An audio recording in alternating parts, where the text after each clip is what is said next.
now we move to Nivin Sanduka. Nous allons passer maintenant à Nivin Sanduka, qui est une... Je vais faire les deux, français et anglais, pendant que Jacques se reconnecte avec le bon identifiant. Donc Nivin Sanduka est une militante palestinienne dans pas mal de points de vue, notamment sur la question des droits sociaux. Elle a travaillé également sur la question de l'égalité femmes-hommes. Et donc, elle a voulu rester un petit peu discrète sur ses engagements actuels, mais elle va nous en dire plus et essayer de répondre à cette question. Comment réinventer la paix? C'est ambitieux. Nivin Sanduka is with us. I will translate her while we are reconnecting with Jacques. And I'll do the translation. So, Nivin is I would say, has a lot of hats. She's a grassroots activist, active on rights, especially on social rights and also on gender. And you've got the floor, and I will tell you when you have to stop in order that I can translate you inside our, let's say, 8 minutes. Hello, everybody. Thank you so much for having us here today. It's a privilege to be talking amongst you all. And as mentioned earlier, actually when I was preparing for today, I didn't know where to start. Because when you talk about social rights and rights in general, in this situation, you don't know where to start and you don't know where to end. It's a lot of everything. But then I found Nelson Mandela, who said, to deny people their human rights, it's to challenge their very humanity. Do you want to translate that? Je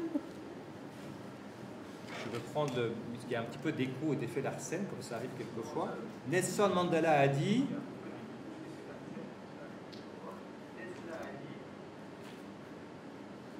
pour enlever aux gens leurs droits,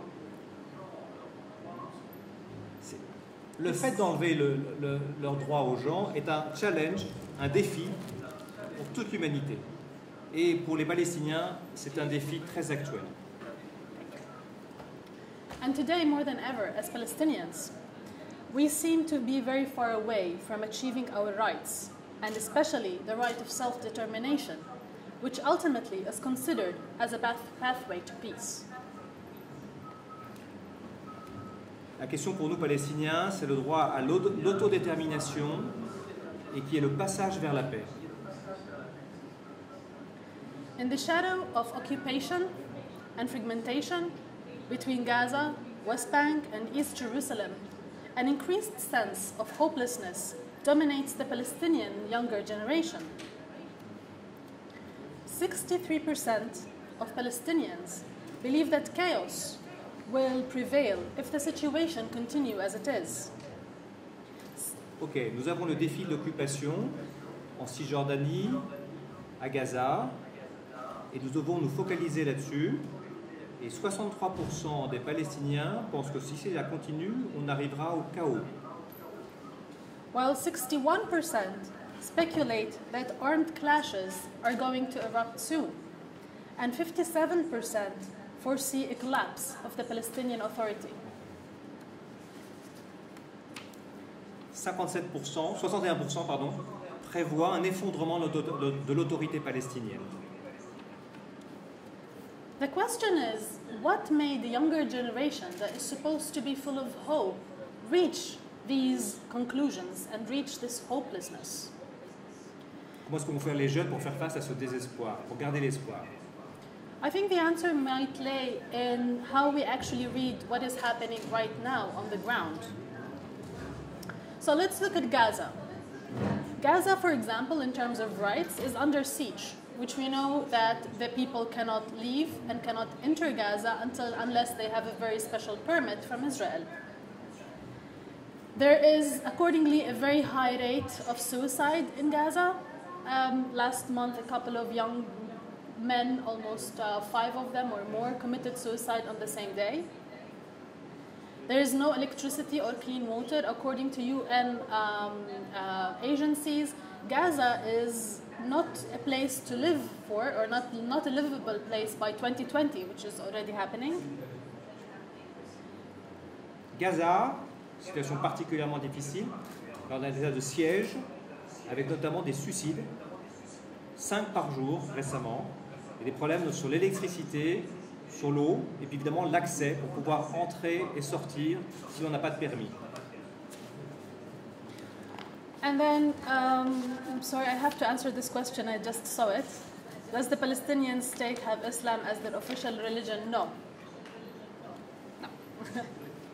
It is stated in the, we don't have a constitution in Palestine, but it says that Palestine is a secular state with the religion of Islam. La question qui nous a été posée là, c'est est-ce que l'islam est obligatoire par la loi? Non. La réponse est non. To go back to Gaza, the people themselves over there are held hostage to the political situation and to the interests of different parties involved. La population est prise en otage par les différentes parties prenantes et les différents partis. In the West Bank, as we all know, there is the isolation between the different cities and there is no continuation between areas A, B, and C. There are checkpoints, settlements, movement restrictions led on Palestinians, and if we thought that annexation stopped, it did not stop. Annexation is still going on by putting more and more facts on the ground. Dans la West Bank, c'est-à-dire la Cisjordanie, il y a les zones A, B et C, il n'y a pas de continuité territoriale. Il y a des checkpoints, c'est-à-dire des points de contrôle, il y a des colonies, et les colonies continuent à se développer. And if we look at this, what it means that there is a lack of economic growth because people cannot reach the resources they need. And finally, looking at East Jerusalem. Now, as you know, East Jerusalem was annexed in 1967, immediately after its occupation, and 70,000 dunams of the West Bank land to the was added to the municipal boundaries of Jerusalem, and the Israeli law applies there. And of course, this is in breach of the international humanitarian law. Yet, the 370,000 Palestinians living in those areas are considered to be residents, and they lack a citizenship. Ok. Et maintenant, la situation sur Jérusalem-Est. Jérusalem-Est a été annexée à partir de la guerre de 1967. 22 000 dunams, c'est une large partie du territoire, mais il faudrait traduire en hectares, ont été annexés et c'est la loi israélienne qui s'applique. Donc 370 000 résidents sont dans le cas d'Arabes palestiniens, donc de Jérusalem, sous la loi israélienne. Can we maybe silence that one, if possible, like make it like, because I think people are. Thank you. And in Jerusalem specifically, what is proven to be is that there is a main principle overall. Minimum people, maximum land, which means that how can we get rid of the Palestinians and get more land into Jerusalem, even though this is supposed to be a shared city, even though Jerusalem is stated in Israel by Israeli leaders as a unified capital. But we see this segregation and we see this racism growing ever since in Jerusalem. For example, in East Jerusalem, 70% of the population over there live under the poverty line. 80% of those are kids, or below the age of 18. We have lack of services and poor infrastructure. We have problems with family reunification.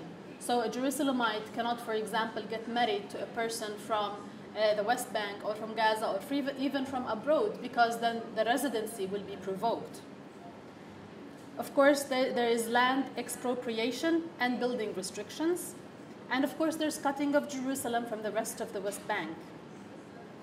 How does all of this play? And I'm talking specifically about Jerusalem. Je vais traduire jusque-là. Donc, la situation est difficile, notamment sur le plan social, avec 70% de la population sous le seuil de pauvreté et un déficit aux services publics particulièrement. Il y a aussi des expropriations et des restrictions sur tout ce qui est l'accès au logement et la construction. Why am I talking specifically about Jerusalem? Because Jerusalem gives us a very good example what is going to happen in the West Bank if the annexation continues as it is, if the situation continues as it is. We're going to have a population that have less rights than the Jewish population. We're going to have a population that is deemed to be low-paid workers and cut off in small islands. More Gazas are going to be created, and already Jericho, if you look at the maps, already Jericho seems to be another Gaza that in the making.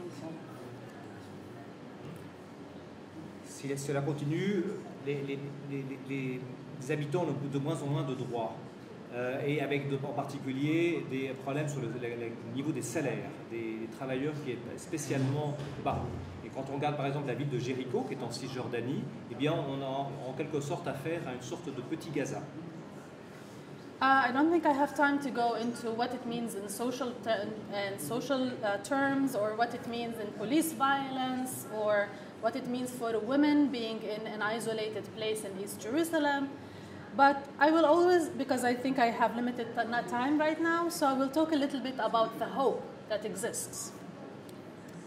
To highlight, first of all, we have a lot of peace builders, people who truly believe that peace is possible on both sides, despite the difficulties and despite being a Palestinian.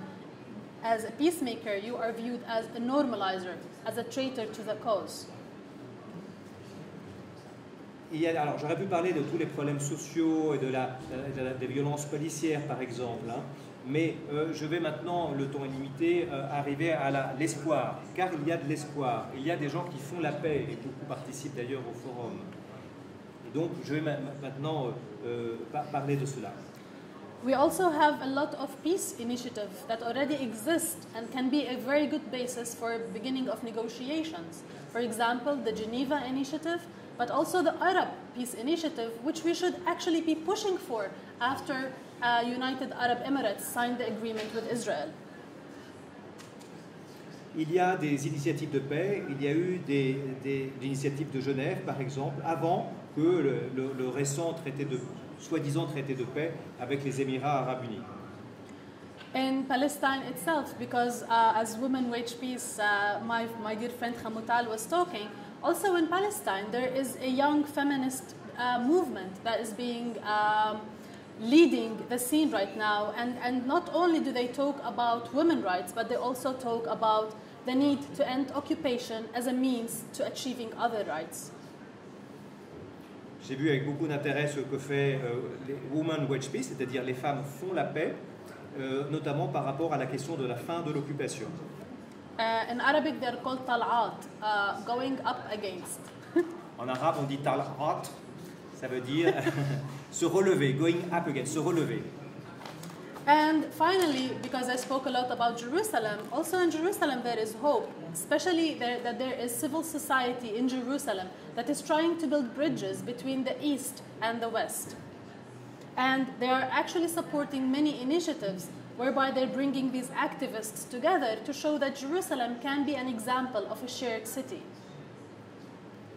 À Jérusalem aussi, il y a de l'espoir, il y a des gens qui font des ponts entre l'Est et le Ouest, il y a des militants, des activistes, et qui entretiennent l'espoir. And I'll finish by that. Thanks for listening.